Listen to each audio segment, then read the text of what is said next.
Hello, welcome to the ACT and test preparation for this new semester.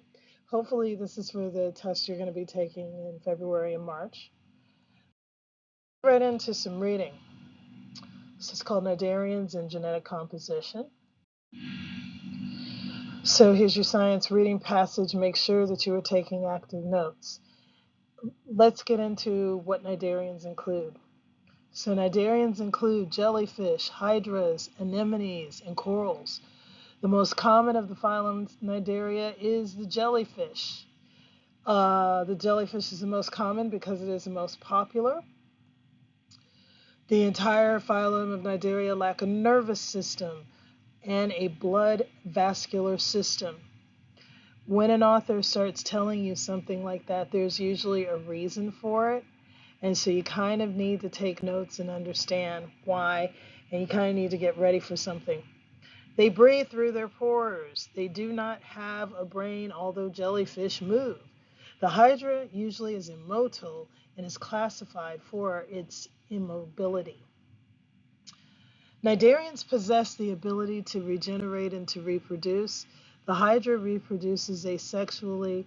The Cnidarian can both reproduce asexually and sexually. Hydras use the WNT pathway to determine the position for which an arm, head, or the body will regenerate.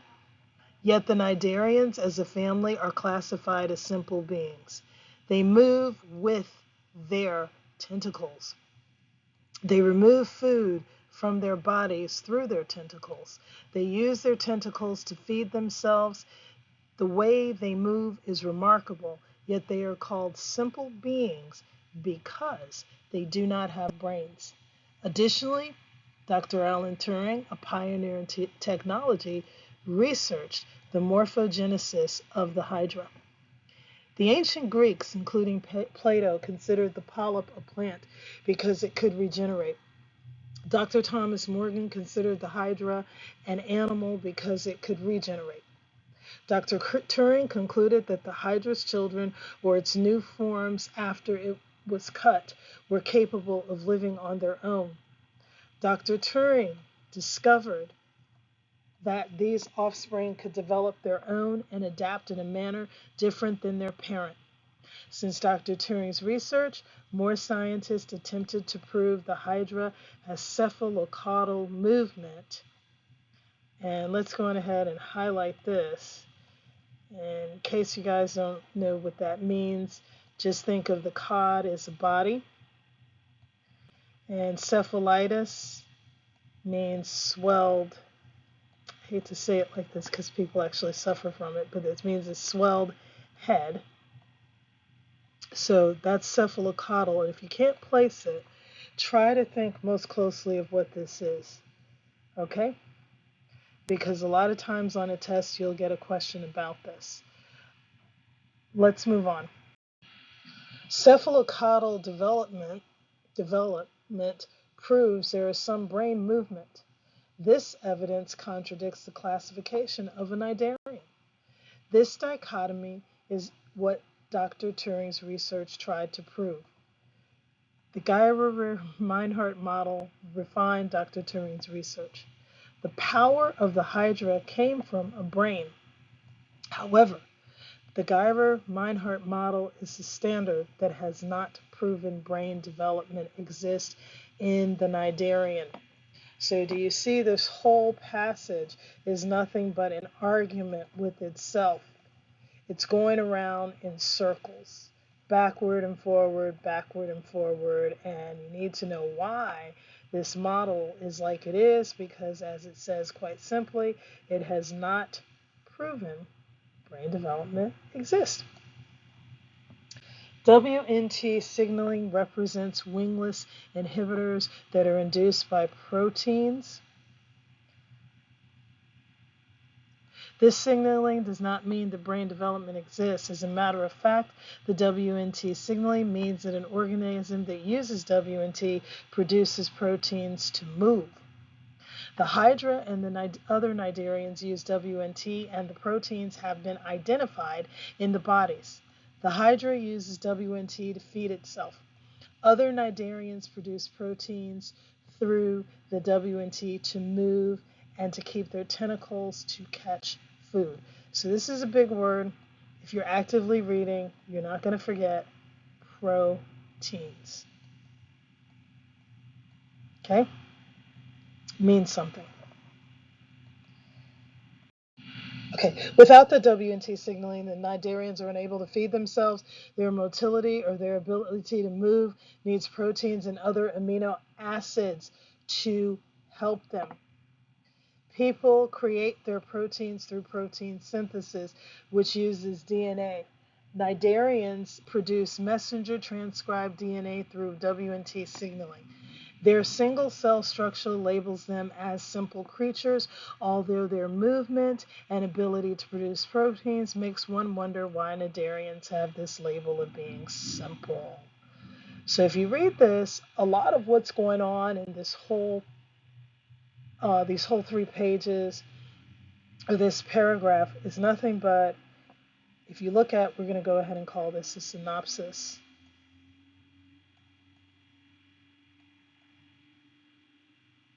Is nothing but what classifies Hydra, jellyfish, all called Cnidarians. So you want to go around and think to yourself, Cnidarian classification.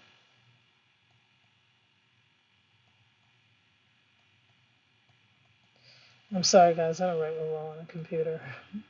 Cnidarian classification. And you want to think about what's really happening here, because what is really happening here is that the person who wrote this article is making a case that we classify jellyfish and hydra as something that seems to have evidence that they may be able to do something worse, and that they may be able to do something worse or better, really better than what we think. And so therefore, maybe the classification is wrong. Now, let's look at this.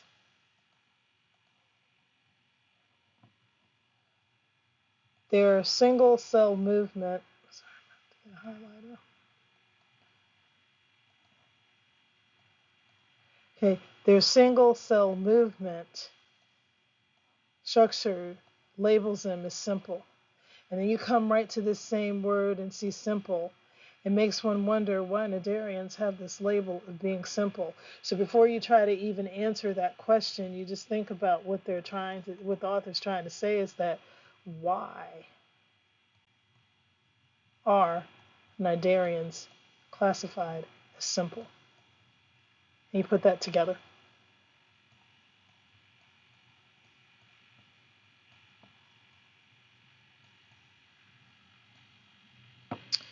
Because if you can answer why they're simple, or if you can think why the author would ask you that, you can go back up and reason upward into their protein synthesis, their this situation, and they're going backwards. So you're kind of reasoning down. Why are they called simple when they have all these things, they can do all these things, and they know how to work around each other? The other thing is that if the author introduces it as they are simple creatures, yet you do this, he's going around a circle. So you have something called circular reasoning. I don't know if your teachers or even if you have a tutor has even talked about that, or if you've ever heard of, which most of you probably have, circular reasoning, that really he's introducing something, telling you something about Cnidarians, and then turning around and saying to you, yes, but by the way, you know, these Cnidarians are still Cnidarians, and they're still classified as simple. So now let's get into the questions. And when we get into the questions, I want you to take a look at how you're going to answer them and what evidence you're going to use. Okay. Okay, so question 1 asks us, the first paragraph is which of the following? Cnidarians include, they're giving you a whole bunch of information, which we already went over. Then it comes over here, the Hydra is usually, it tells you 2 specific, 1, last nervous system, they tell you about the jellyfish. and the Hydra. So are they exposing a problem? There's not a problem here. So that's out. Is it a narrative, like when you're reading Emily Bronte or you're reading Toni Morrison, or you're reading, anybody, Dr. Julia Alvarez or someone, she wrote In the Time of the Butterflies. But anyway, is she telling you, like, this is what happened, and when we were here, is it like the Count of Monte Cristo, Edmond Dantes had been sitting here, or is it saying the Cnidarian was sitting there, and all of a sudden a little fish came out and he ate it? So narrative is out. Is it informative? Check yes. It's telling you about something. Tells about Hydra.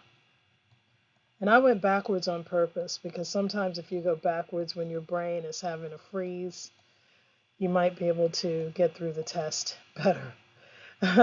um,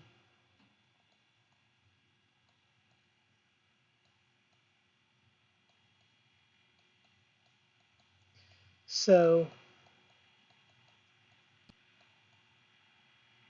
So it tells about two specific, I'm taking the time to do this so that we can think this through. Two specific marine animals. Okay, is it trying to persuade you? Is it saying you should like the Cnidarians because, or is it trying to say Cnidarians have such a hard time because the big sharks come and eat them and other fish? So it's not. So your best choice here is B. And B is your answer. Okay. So they tell us about specific marine animals. Let's think about that as we move on to the next slide. And I'm going to erase this real quick just because it's a little bit better coordinated. Okay, and so no big deal. We need to move on. So what we're going to do is question number 2. The author develops the second paragraph by doing which of the following? By the way, I have these paragraphs cut off for you, but I know you can't do that. So maybe if you take it online, you need to take side notes like I am. And most screens are touch tone, so touch screen, so you won't have this problem. So okay, he develops second paragraph. So how does he get into it? This is his first sentence. They possess the ability to regenerate and reproduce. So we're talking about how they create themselves. Okay, so is he talking about feeding patterns? Well, he is. They remove food, he says, but is it specifically about feeding patterns? So the answer is no. So go ahead and scratch B off. Okay, is the author using analogies between marine animals? Like, is he saying this hydra does this jellyfish does this one does this? Well, he did that in the other paragraph, maybe, but here he's making a general classification that they are classified as simple beings, they reproduce sexually or asexually. They use the WNT pathway to determine the position for which an arm, head, or body will regenerate. They're simple beings, and then it's coming down here and telling you about Dr. Turing, who we discover for helping us code. But anyway, he was really a brilliant man because he studied very many things. And then they talk here about removing food. So is he using an analogy? An analogy is a comparison between animals. Is that what he's doing, or is he classifying them? It's classifying them as a whole. So go ahead and scratch A out. Okay? The author explains how a marine animal uses its feet to move. He does that, maybe, but he does something else. The author explains a phenomenon about particular marine animals. Well, phenomenon is here. It's how they reproduce. And we don't mean phenomenon like, gee, that's so spectacular because each creature reproduces. But what we do mean is like, this is something that happens. So when you guys are writing, this is a phenomenon. So C is out. Okay, so it talked about how they reproduce, and you connect the dot here. That is a phenomenon, something that happens. And so therefore we go ahead, circle D. And you guys are going to put it in a blank, so D is our answer. Move on to the last one. Which statement best explains how the author concludes the passage? We went over this conclusion. Why are they Cnidarians classification? Why did we do? Okay, so it comes here without W and T signaling, the Cnidarians are able to feed themselves. Their motility or their ability to move needs proteins or other amino acids. This is a possibility. The author explains why Cnidarians produce protein. The author explains why Cnidarians use proteins to move. Well, they need it for mobility. They need proteins and other to help them. What about something else? Cnidarians produce messenger through W&T signaling. They're unable to feed themselves. Simple creatures, although their movement and ability to produce proteins makes one wonder why. So is it just proteins to move? We can keep this here, but I think it's a little broader. But let's see if we have better choices. The author explains how Cnidarians are similar to other beings. What other beings? Humans? That's right. He did get into human beings, but he only talked about this here. People. Out, baby. Questions out. Okay, so C's out. The author asks why Cnidarians are classified in a particular manner. So he does come back. There isn't a question mark, but you writers can ask questions without having a question mark. The author said to ask a question, and so he says the author asks why Cnidarians are classified in a particular manner. Because they have the ability to produce. Cnidarian classification, circular reasoning, is he asking a question? Okay, so let's go back through these.